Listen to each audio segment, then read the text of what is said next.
Hello friends, welcome back to my channel. जैसा कि आप लोग जानते हो कि कल जो मेरा लेक्चर था, लास्ट लेक्चर, उसमें मैंने आपको आउटस्टैंडिंग प्रीपेड एडवांस के बारे में बताया था। Outstanding expense, outstanding income, prepaid expense and advance expense income. मैंने आपको कल बताया था कि जो इफ़ेक्ट थे वो करंट ईयर के थे, यानी करंट ईयर का कोई आउटस्टैंडिंग एक्सपेंस है तो यहाँ पे मैंने देखो आपके लिए बना के दिया है। मैंने बोला था कल कि मैं आपको एक प्रीवियस ईयर का भी बताऊंगा, क्योंकि इसमें कभी कभी प्रीवियस ईयर का भी आपको बनाना पड़ता है। तो प्रीवियस ईयर का क्या होगा कंसेप्ट, वो ध्यान रखना। तो देखो, आउटस्टैंडिंग अगर करंट ईयर का है तो add in given expense, closing balance sheet liability side जाएगा। मैंने क्लोजिंग नहीं लिखा है, करंट ईयर का मतलब क्लोजिंग बैलेंस शीट, इस साल का जो बैलेंस शीट होगा वो। और अगर वही आउटस्टैंडिंग एक्सपेंस प्रीवियस ईयर का होगा, लास्ट ईयर का, तो आउटस्टैंडिंग हम लोग जो बोलते हैं ऐड, प्रीपेड एडवांस हम लोग बोलते हैं लेस। लेकिन यहाँ पे उल्टा हो जाएगा। जब वो प्रीवियस ईयर का होगा तो आउटस्टैंडिंग ऐड नहीं करना है आपको, लेस फ्रॉम गिवन एक्सपेंस, क्योंकि वो इस साल का एक्सपेंस नहीं है। तो इस साल के एक्सपेंस में से उस एक्सपेंस को हमें माइनस करना पड़ेगा। और दूसरा effect, opening balance sheet liability side जाएगा। ओपनिंग बैलेंस शीट याद रखना, प्रीवियस ईयर जब होगा तो उसका दूसरा इफेक्ट ओपनिंग बैलेंस शीट में जाएगा। वैसे ही दूसरा आउटस्टैंडिंग इनकम जो हमने कल देखा था, आउटस्टैंडिंग इनकम होगा तो add in given income, balance sheet asset side. लेकिन अगर प्रीवियस ईयर का है तो आउटस्टैंडिंग हम लोग ऐड करते हैं, बट यहाँ पे हमें करना है लेस, तो less from income and opening balance sheet asset side. तो यहाँ पे आप देख सकते हो, जहाँ पे मेरा फिंगर है, कर्सर आप देख रहे हो। नेक्स्ट आपको दिया है प्रीपेड एक्सपेंस। प्रीपेड एक्सपेंस में यहाँ पे करंट ईयर का अगर है तो less from given expense, balance sheet asset side, क्योंकि आपने असेट्स एडवांस में पे कर दिए। बट वही अगर प्रीवियस ईयर का होगा तो प्रीपेड को लेस की जगह हम लोग करेंगे add in given expense, opening balance sheet asset side. क्योंकि लास्ट ईयर कोई एक्सपेंस हमारी प्रीपेड हो चुकी है, तो मतलब वो एक्सपेंस लास्ट ईयर जो पे हुई है वो इस साल की है, यानी इस साल के एक्सपेंस में हमें उसको ऐड करना पड़ेगा। और दूसरा इफेक्ट जाएगा ओपनिंग बैलेंस शीट में असेट साइड। वैसे ही कोई एडवांस इनकम आई है करंट ईयर में, तो एडवांस है तो मतलब वो नेक्स्ट ईयर की होगी, तो लेस फ्रॉम गिवन इनकम, और बैलेंस शीट में हो जाएगा लायबिलिटी जो नॉर्मल है। बट प्रीवियस ईयर का होगा तो माइनस की जगह हम लोग करेंगे प्लस इनकम और ओपनिंग बैलेंस शीट लायबिलिटी, क्योंकि अगर एडवांस में कोई इनकम आई है लास्ट ईयर तो वो इस साल की इनकम होगी, तो इस साल की इनकम में हम लोग ऐड करेंगे और ओपनिंग बैलेंस शीट में लायबिलिटी साइड लिखेंगे। तो ये जो कंसेप्ट है थोड़ा ध्यान से देखना, क्योंकि ये चार टॉपिक जो है वहाँ बहुत सारे स्टूडेंट्स कंफ्यूज होते हैं फ्रेंड्स। तो फ्रेंड्स यहाँ पे फोकस रखना कि आपको करंट ईयर का एक्सपेंस है या प्रीवियस ईयर का है। तो ऑलवेज ध्यान रखना यहाँ पे, ये चीज़ में कंफ्यूज मत होना। Outstanding add prepaid advance less, जो अगर करंट ईयर का होगा, तो अगर यही चीज़ प्रीवियस ईयर का दिया होगा तो आउटस्टैंडिंग ऐड की जगह हो जाएगा लेस फ्रॉम गिवन एक्सपेंस या लेस फ्रॉम गिवन इनकम, और प्रीपेड एडवांस माइनस की जगह हो जाएगा प्लस इन गिवन एक्सपेंस और गिवन इनकम। और दूसरी बात, करंट ईयर का जब होगा तो उसका दूसरा इफेक्ट क्लोजिंग बैलेंस शीट में जाएगा, जबकि अगर ओपनिंग का होगा मतलब कि प्रीवियस ईयर का होगा तो हमारा उसका दूसरा इफेक्ट जाएगा ओपनिंग बैलेंस शीट में। तो ये चीज़ अच्छे से समझ लेना।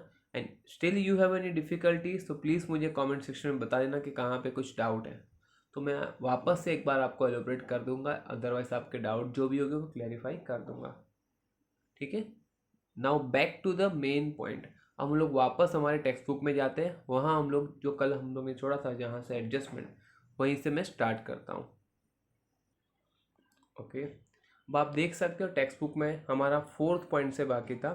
मैंने कल आपको लेगेसीज बताया था। लेगेसीज मतलब जहाँ मैंने बोला था कि कोई डेथ होगा किसी भी पर्सन का, तो उसका जो चीज़ होगा वो किसी और को डोनेट करके जाता है। जैसे कि यहाँ पे अगर कोई पर्सन का डेथ होता है और अपने विल में अगर वो हमारे ट्रस्ट को यानी हमारे एनजीओ को अगर कोई गिफ्ट दे के जाता है, तब वो लेगेसीज बोला जाता है। तो this is a gift may be general और स्पेशल पर्पस।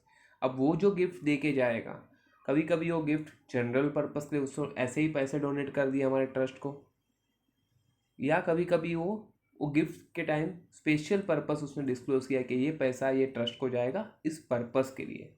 तो यहाँ दो टाइप के लेगेसीज होते हैं। आपको क्वेश्चन में दिया होगा नॉर्मल जनरल होगा तो हमारा एक्सपेंडिचर साइड जाएगा, इनकम एक्सपेंडिचर अकाउंट में इनकम साइड आ जाएगा।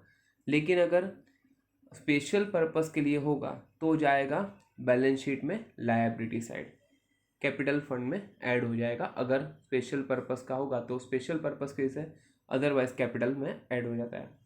तो क्वेश्चन में आपको डिपेंड करना पड़ेगा कि वो कैसा है। नेक्स्ट है life membership fees. It is in the not for profit concern some partners pay life membership fees. कुछ पार्टनर ऐसे हैं जो one every year membership fees नहीं रिन्यू करने को पे करते हैं, वो एक साथ ही पूरे लाइफ टाइम के लिए पेमेंट कर देते हैं। तब क्या होगा, हर साल जो मेंबरशिप फीस मिलने वाली होती है वो रिकरिंग नेचर की होती है। लेकिन लाइफ मेंबरशिप फीस एक ही टाइम वो पर्सन पे करने वाला है, जिसकी वजह से वो लाइफ टाइम के लिए रिसीव हो जाएगी। उसके बाद हमें वापस नहीं मिलने वाला है वो मेंबरशिप फीस उस मेंबर के पास से। दैट्स वाई वो नॉन रिकरिंग नेचर का है, वो वन टाइम ही होने वाला है, एवरी ईयर फिर वो नहीं होगा। तो ऐसा कभी कभी होगा, that's why it's non recurring income, therefore it will shown on the liability side of the balance sheet. Next आपको दिया है सेल ऑफ ओल्ड असेट्स। अगर कोई ओल्ड असेट्स यहाँ बेची जाती है, when any assets become absolute और यूजलेस फॉर द कंसर्न। जब कोई असेट्स बिजनेस के लिए ऑब्सोल्यूट हो जाती है, बेकार हो जाती है, तब वो बेच देनी होती है। Amount realise on it it's a capital receipt. तो उस असेट्स को बेच के जो पैसा आएगा वो कैपिटल रिसिप्ट होगा, क्योंकि वो एवरी ईयर का नहीं है, वो कभी कभी होगा, तो नॉन रिकरिंग नेचर का है, दैट्स वाई कैपिटल रिसिप्ट होगा। The book value of the sale of assets is deducted from the concern assets. तो जितने बुक वैल्यू का आप असेट्स बेचोगे वो आपको उसी असेट्स में से माइनस करना है। Difference between the book value and the realise value is either profit और loss on the sale of assets. अब वो डिफरेंस जो होगा बुक वैल्यू और सेलिंग प्राइस के बीच में, रियलाइज वैल्यू के बीच में, वो या तो प्रॉफिट होगा या तो लॉस होगा, और अकॉर्डिंगली आपको उसको इनकम एक्सपेंडिचर अकाउंट में ट्रांसफ़र करना होगा। अगर आपको प्रॉफिट हुआ है तो इनकम साइड, अगर लॉस हुआ है तो एक्सपेंस साइड।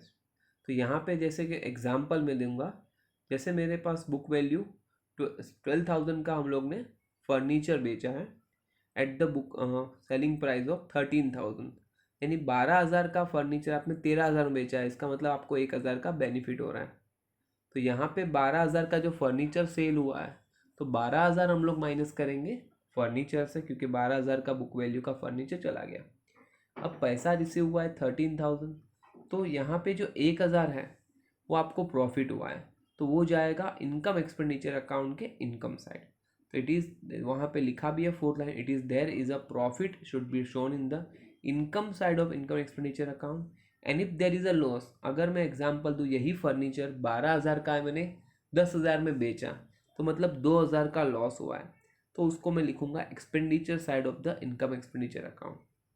तो यहाँ पे ये सेल ऑफ ओल्ड असेट्स का आपको थोड़ा सा ध्यान रखना है कि ये कैसे हम लोग करेंगे। तो यहाँ पे ऑलवेज ध्यान रखो 3 इफेक्ट नहीं होंगे। जैसे मैंने बताया 11,000 का बुक वैल्यू का फर्नीचर हम लोग बेच रहे हैं 10,000 में, तो 11,000 हम लोग माइनस करेंगे फर्नीचर से, और 1,000 का जो आपको लॉस हुआ है वो जाएगा एक्सपेंडिचर के debit side, expenditure side, income expenditure के डेबिट साइड, यानी कि एक्सपेंडिचर साइड। अगर वही 11,000 का फर्नीचर अगर आप बेचोगे 15,000 में, तो आपको 4,000 का प्रॉफिट हो जाएगा। तब आप 11,000 का बुक वैल्यू है, तो बुक वैल्यू 11,000 का है, तो आपको फर्नीचर से 11,000 माइनस करना है, और जो 4,000 का आपको प्रॉफिट हो रहा है वो जाएगा इनकम एक्सपेंडिचर के क्रेडिट साइड। ठीक है, तो वैसे आपको यहाँ पे ध्यान से इफेक्ट करने हैं सेल ऑफ असेट्स के। नेक्स्ट टर्म है सेल ऑफ स्क्रैप। जैसे असेट्स को बेचा, वैसे ही कभी कभी हमारे पास बिजनेस में एवरी ईयर्स एनजीओ में भी बहुत सारे स्क्रैप होते हैं, जैसे कि न्यूज़पेपर हो गया, मैगजीन हो गया, स्क्रैप ऑफ ओल्ड मटेरियल, जो हम लोग मार्केट में बेच देते हैं। It is treated as a recurring income, जो हर साल का इनकम है। इसके लिए कैपिटल रिसिप्ट नहीं है, ये रिकरिंग रिसिप्ट, रिकरिंग इनकम है, जो हर साल स्टेशनरीज जो एक्स्ट्रा होती है, स्क्रैप हो जाती है, उसको बेच देते हैं। Therefore it is a credited to income, यानी डायरेक्टली इनकम एक्सपेंडिचर अकाउंट के क्रेडिट साइड ही आपको डालना है, यानी कि इनकम साइड डालना है। Sale of old newspaper is miscellaneous income, it is credited to income sides of the income expenditure account. फिर उसके बाद 7 पॉइंट जो आपको दिया है स्पेसिफिक डोनेशन, इसके लिए बोला है please refers to the point number 8। जो भी मैं बताता हूँ जनरल डोनेशन वो आपको, और स्पेसिफिक फंड यहाँ पे भी पॉइंट नंबर 8 बोला है। अब हम लोग देखते हैं लाइन से एंडोमेंट फंड क्या है। जनरल मैंने बताया था, स्पेसिफिक डोनेशन क्या होता है, जब हम लोग स्पेसिफाई करके डोनेशन देते हैं, जैसे कि डोनेशन फॉर बिल्डिंग फंड, तब वो स्पेसिफिक डोनेशन हो जाता है। लेकिन डोनेशन देने के टाइम पर्सन अगर स्पेसिफाई नहीं करता है, वो डायरेक्टली डोनेशन देता है 5 lakh rupees 10 lakh rupees donation, तो वो डोनेशन कुछ भी अगर नहीं बोला जाता है तो डोनेशन को बोलते हैं जनरल डोनेशन। लेकिन अगर लिखा है डोनेशन फॉर बिल्डिंग फंड, तब वो बिल्डिंग के पर्पस के लिए ही डोनेशन हुआ है, तो उसको स्पेसिफिक डोनेशन बोलते हैं। और जनरल डोनेशन मतलब ऐसा कुछ भी नहीं लिखा है तो दैट इज जनरल डोनेशन। ठीक है। नेक्स्ट आपको दिया endowment fund. It is a fund created out of the specific amount embark, यानी कि यहाँ पे ये फंड कुछ स्पेसिफिक अमाउंट साइड पे रखा जाता है, या गिफ्टेड और डोनेटेड, या किसी ने दिया हुआ है, गिफ्ट किया हुआ है, वो पैसा यहाँ पे यूज़ होता है इस फंड को क्रिएट करने के लिए।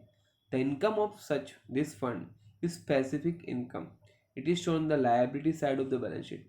ये जो फंड में ऐसा आता है वो हमारे लिए बिजनेस में लायबिलिटी काउंट होगा, क्योंकि वो एंडोमेंट फंड जो है वो उसी पर। तो इनकम ऑफ दिस फंड, इस फंड के ऊपर जो भी इनकम होगी वो स्पेसिफिक इनकम है, जो हम लोग को लायबिलिटी साइड में बैलेंस शीट में दिखानी होती है। तो अगर कोई भी एंडोमेंट फंड आएगा तो चला जाएगा बैलेंस शीट लायबिलिटी साइड। तो यहाँ पे आपको देख सकते हो, अभी एक आपको एग्जाम्पल के तौर पे इलिस्ट्रेशन दिए हुए कुछ, जो आपको यहाँ एग्जाम्पल के तौर पे कुछ कुछ टॉपिक्स दिए हुए, पूरा क्वेश्चन एक साथ नहीं है। तो स्टार्टिंग में आपको 2-3 इलिस्ट्रेशन ऐसे ही दिए just to recap the things. जैसे कि यहाँ पे देखो आपको एक स्टॉक ऑफ स्टेशनरी का क्वेश्चन दिया है पूरा, तो पहले मैं क्वेश्चन दिखाता आपको। यहाँ तक आपको ये पूरा क्वेश्चन है जो आप यहाँ देख सकते हो, बैलेंस शीट दिया है और नीचे कुछ एडजस्टमेंट दिए हुए हैं। हम लोग यहाँ तक पहले देखते हैं। देखो एक बैलेंस शीट दिया है 31 मार्च 2017 का। आपको ऑलवेज ध्यान रखने का रिसिप्ट एंड पेमेंट अकाउंट का डेट कौन सा है। यहाँ पे रिसिप्ट एंड पेमेंट अकाउंट का डेट दिया है 31 मार्च 2018, यानी हमारा ईयर स्टार्ट हो रहा है 17 में और क्लोज हो रहा है 18 में। तो आप देख सकते हो 17-18 हमारा करंट ईयर है, और ऊपर का बैलेंस शीट कौन सी डेट का है 31 मार्च 2017, मतलब क्यों लास्ट ईयर का है। तो लास्ट ईयर का होता है उसको हम लोग बोलते हैं ओपनिंग बैलेंस शीट। तो 2017 का जो है वो ओपनिंग बैलेंस शीट है, और हमें receipt and payment account current year का दिया है। तो ओपनिंग बैलेंस शीट में आप देख सकते हो स्टॉक ऑफ स्टेशनरी क्या है 800, यानी वो लास्ट ईयर का क्लोजिंग स्टॉक है, जो इस साल क्या हो जाएगा हमारा ओपनिंग स्टॉक। जैसे मैंने कल आपको बताया था स्टेशनरी का पूरा format, opening plus purchase minus closing. तो वो आपको यहाँ पे जैसे भी कभी क्वेश्चन में ऐसा दिया हो तो आपको ये पूरा फॉर्मेट प्रिपेयर करना पड़ेगा। जो मैं बताता हूँ आपको, फिर से मैं वहीं पे लेके जाता हूँ जहाँ पे हम लोग ने कल किया था। यहाँ आप देख सकते हो, देखो यहाँ पे 9 टॉपिक में दिया है स्टॉक ऑफ स्टेशनरी में ओपनिंग स्टॉक ऑफ स्टेशनरी, उसके अंदर purchase stationery during the year, add अगर आउटस्टैंडिंग दिया होगा तो, लेस होगा क्लोजिंग स्टॉक ऑफ स्टेशनरी। तो ये हमारा फॉर्मेट कहाँ बनेगा हमारे एक्सपेंडिचर साइड। यही फॉर्मेट को हम लोग इस क्वेश्चन में एग्जाम्पल के तौर पे दिया है। याद रखो कभी कभी यहाँ पे स्टॉक ऑफ स्टेशनरी की जगह पे कभी कभी वो लोग मेडिसिन्स का भी देते हैं, कभी कभी आपको मेडिसिन्स का स्पोर्ट्स मटेरियल का आपको दे देंगे। तो थोड़ा सा ध्यान रखना, स्टेशनरी की जगह वो लोग स्पोर्ट्स मटेरियल, क्योंकि वो जो क्वेश्चन होगा उसके ऊपर वो डिपेंड करता है क्वेश्चन कौन सा है। अगर वो कोई कॉलेज का या स्कूल का होगा तो स्टेशनरी स्टॉक ऑफ स्टेशनरी होगा, लेकिन अगर कोई स्पोर्ट्स क्लब का होगा तो स्पोर्ट्स मटेरियल का टॉपिक दिया होगा, और अगर कोई हॉस्पिटल्स का होगा तो वहाँ वो मेडिसिन्स का दिया होगा। तो डिपेंड्स, लेकिन फॉर्मेट यही रहेगा opening plus purchase minus closing, बीच में अगर आउटस्टैंडिंग आता है तो ऐड करना है। ठीक है। अब हम लोग जाते हैं वापस हमारे तो अब देख सकते हो यहाँ पे आपको वही टॉपिक वापस यहाँ स्टॉक ऑफ स्टेशनरी का दिया। तो ओपनिंग में जो दिया है बैलेंस शीट में स्टॉक ऑफ स्टेशनरी 800, वो आपका है ओपनिंग। तो ये जाएगा आपका इनकम एक्सपेंडिचर अकाउंट में, पहला ही एक्सपेंडिचर साइड में ओपनिंग के फॉर्म पे। और नीचे रिसिप्ट एंड पेमेंट अकाउंट में दिया स्टेशनरी परचेस, यानी करंट ईयर में हमने परचेस किया 7000, तो ये है परचेस। तो ओपनिंग 800 मिल गया, ये 7000 उसके अंदर ऐड होगा, ओपनिंग प्लस परचेस, यानी ये परचेस 7000 उसमें ऐड होगा। अब नीचे बोला है 1500 आउटस्टैंडिंग फॉर स्टेशनरी बिल, तो यानी 1500 आउटस्टैंडिंग का दिया है। तो हम लोग ने अभी देखा था आउटस्टैंडिंग होगा तो स्टेशनरी में ऐड होगा। और दूसरा इफेक्ट हमारा जाएगा बैलेंस शीट लायबिलिटी साइड। तो ये 1500 हम लोग उसी में 800 प्लस 700 प्लस ये 1500 उसके अंदर ऐड हो जाएंगे। और 1500 एडजस्टमेंट में इसके लिए इसके दो इफेक्ट हो गए। दूसरा जाएगा बैलेंस शीट में लायबिलिटी साइड। फिर दिया है second adjustment stock of stationery on 31 March 2018, यानी हमारे ईयर के एंड का है, करंट ईयर का एंड में हमारे पास 1300 रुपये के स्टेशनरी बची है, यानी इसको हम लोग बोलेंगे क्लोजिंग स्टॉक ऑफ स्टेशनरी। तो मैंने बताया opening plus purchase plus outstanding minus होता है क्लोजिंग। तो ये क्लोजिंग का जो 1300 है आपको ये तीनों के प्लस में से माइनस करना पड़ेगा, तो माइनस फ्रॉम द स्टेशनरी। और दूसरा जाएगा स्टॉक जो होता है बैलेंस शीट असेट साइड। तो यहाँ देख सकते हो आप नीचे फॉर्मेट जो मैंने अभी आपको बताया बनाया हुआ है। स्टॉक ऑफ स्टेशनरी 800 जो ओपनिंग बैलेंस शीट में दिया था, ड्यूरिंग द ईयर हम लोग ने परचेस किया है 7000 प्लस आउटस्टैंडिंग का 1500, यानी टोटल हुआ 9300। उसमें से क्लोजिंग स्टॉक ऑफ स्टेशनरी जो हमें दिया था 1300 वो माइनस किया है, यानी कंज्यूम कितना हुआ ड्यूरिंग द ईयर 8000। तो ऐसा क्वेश्चन आएगा तो आपको इसको इनकम एक्सपेंडिचर अकाउंट में आपको दिखाना पड़ेगा लाइक दिस, ठीक है। तो ये आपका पूरा एक्सपेंडिचर साइड का आपको फॉर्मेट बना के दिया है, जो मैंने यहाँ पे आपको दिखाया ये वाला आपको पूरा एक्सपेंडिचर साइड्स में बनाना पड़ेगा इनर कॉलम में। और आउट 8000 जो है वो आपका आउटर कॉलम में आ जाएगा। नेक्स्ट हम लोग देखते हैं हमारा दूसरा ऐसा ही एडजस्टमेंट दिया है, considering the adjustment relating to the subscription. अब सब्सक्रिप्शन की बात देखते हैं। सब्सक्रिप्शन बहुत ही इंपॉर्टेंट टॉपिक है एनपीओ का। यहाँ बहुत सारे स्टूडेंट्स को डिफ़िकल्टीज होती है because they are not very clear with the concept. Subscription always याद रखो, सब्सक्रिप्शन एनपीओ में इनकम होता है, ठीक है। अब always receipt and payment account का डेट देख लेने का कौन सा है। यहाँ आप देख सकते हो रिसिप्ट एंड पेमेंट अकाउंट का आपको डेट दिया है 31 मार्च 2018, यानी हमारा करंट ईयर क्या होगा 17-18 में क्लोज हो रहा है, यानी 17 में स्टार्ट हुआ होगा, तो हमारा करंट ईयर है 17-18। अब आते हैं क्वेश्चन के ऊपर। देखो सब्सक्रिप्शन में 3 सब्सक्रिप्शन दिए हैं, 16-17 यानी वो कब का होगा लास्ट ईयर का, क्योंकि हमारा करंट ईयर 17-18, तो 17-18 करंट ईयर का 80,000 और 18-19 जो है 3500 वो है हमारा नेक्स्ट ईयर का। अब 3 दिया है, तो जब भी ऐसे 3 दिए होंगे तो आपको कंफ्यूज नहीं होना है, करना क्या है 16-17 का जो आपको यहाँ पे दिया हुआ है वो हमारा इस साल का नहीं है, वो लास्ट ईयर का है। जब भी इसको कंसिडर करोगे तो हम लोग ऑलवेज ध्यान रखो हम लोग सब्सक्रिप्शन कौन सा लेंगे करंट ईयर का। 16-17 का ओपनिंग बैलेंस शीट के साथ चेक करने का और वहाँ पे वो कैंसिल हो जाएगा सामने सामने, तो 16-17 का जाएगा ओपनिंग बैलेंस शीट में। 17-18 का जो दिया है हमें 80,000 वो जाएगा इनकम साइड्स में। और 18-19 का जो फ्यूचर का दिया है, फ्यूचर का हमारा जो है फ्यूचर का पैसा अभी आया हुआ है तो वो इनकम हमारी होती है एडवांस, इसके लिए वो जाती है हमारी कहाँ पे लायबिलिटी साइड्स में, तो उसको हम लोग डालेंगे 3500 को लायबिलिटी साइड्स में। आप नीचे देख सकते हो, थोड़ा स्क्रीन छोटा करता हूँ तो you will be able to understand it कि कैसे हम लोग ने यहाँ लिखा हुआ है। देखिए यहाँ पे आपको यहाँ पे जो भी मैंने बताया वो लिखा हुआ है, देख सकते हैं आप इनकम साइड्स में सब्सक्रिप्शन 80,000 लिखा हुआ है और सब्सक्रिप्शन रिसीव्ड इन एडवांस जो है 18-19 का जो मैंने बोला 3500 आपको नीचे बैलेंस शीट में लायबिलिटी साइड में लिखा हुआ है। अब आते हैं एडजस्टमेंट में, subscription outstanding for current year, इस साल का सब्सक्रिप्शन कितना बाकी है 7000 आउटस्टैंडिंग है, तो उसके दो इफेक्ट क्या हो गए add in subscription, outstanding current year का है तो हम लोग ने अभी देखा आउटस्टैंडिंग होगा तो add in subscription balance sheet asset side, क्योंकि सब्सक्रिप्शन आपकी इनकम है, इनकम अगर आनी बाकी है तो आपके लिए होगा असेट्स। ये 7000 के आप दो इफेक्ट देख सकते हो, ऐड करके देखो यहाँ पे इनकम साइड में 7000 ऐड लिखा है आउटस्टैंडिंग फॉर करंट ईयर। और दूसरा इसका इफेक्ट देखो, आप देख सकते हो बैलेंस शीट असेट साइड में बोला है 17-18 का 7000। अब आते हैं सेकंड, आउटस्टैंडिंग सब्सक्रिप्शन फॉर 16-17, यानी कि लास्ट ईयर का सब्सक्रिप्शन कितना बाकी था 2000। Subscription received in advance during the last year is 8000। अब वो बाद में देखते, पहले हमारा दूसरा देखते, पहला जो पार्ट दिया है सब्सक्रिप्शन रिसीव्ड इन 2016-17, जो आउटस्टैंडिंग कितना था 16-17 में 2000 का। अब ऊपर देखो जो हम लोग ने देखा था 1500 वाला, तो 1500 2000 लास्ट ईयर में बाकी था, लेकिन उसमें से इस साल कितना रिसीव हुआ है ओनली 1500, यानी कि अभी भी 500 रुपया आपको सब्सक्रिप्शन का बाकी है, राइट। 1500 की मैंने इफेक्ट बोल दी कि ओपनिंग बैलेंस शीट में आपकी चली जाएगी असेट साइड में, लेकिन यहाँ बोला है कि ओपनिंग में कितना बाकी था 2000, तो यानी 2000 में से 1500 इस साल रिसीव्ड हुए, तो वो वहाँ पे कैंसिल हो जाएंगे 2000 के सामने 1500, फिर भी 500 हमारा बाकी रहेगा। तो अगर सब्सक्रिप्शन बाकी है जो लास्ट ईयर का है तो वो हमारा होगा असेट्स। तो देख सकते हैं आप असेट साइड में देखो, यहाँ पहले ही लिखा है आउटस्टैंडिंग सब्सक्रिप्शन 16-17 का, देखो 500 लिखा हुआ है लास्ट में।